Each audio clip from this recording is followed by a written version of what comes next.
Actually, when you're designing your lessons, do you have a percentage in mind of how much like student talk or student interactivity you want to build in, or you just kind of have that in the back of your mind of like, here's where I want kids to talk or respond? Did you have a ratio you're aiming for? Or? I try and, when in doubt, don't say anything the kids can say, is something that a wise person told me. So for my AP kids, there's a little bit more lecture type thing, but for my students in on-level physics, they are interacting. Probably 75, 80% of the slides are interactive. There are very few slides where I'm just talking. And they range, right? Like some of them, they range from a true or false question, which is like a super easy interaction, to what I call a 10-point question.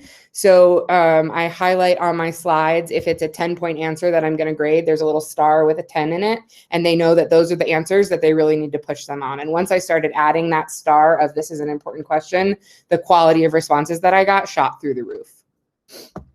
I know one of the tutorials from Pear Deck, because I'm fairly new to it, said something about limiting your number of questions and interactive slides. And you found that you need to limit it to a certain number, or?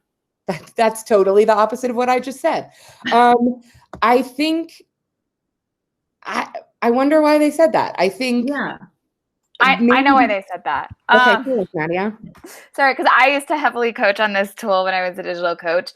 One of the reasons why they talk about that is if a teacher is not good at like setting a pace or knowing how to facilitate those kinds of questions, having too much of the lesson contain that is going to be a little bit more challenging. And so it's not going to be as smooth of an experience. So based on my experience, like that on-ramp of like fewer questions at first is more of like the teacher getting comfortable with facilitating using the tool and having that feel less clunky than it is necessarily like the students being over every slide being interactive.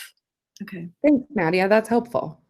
And does it bog down your computer system at all? Because I don't use Google Slides. I use Promethean flip charts, which draws a lot on my computer energy or whatever.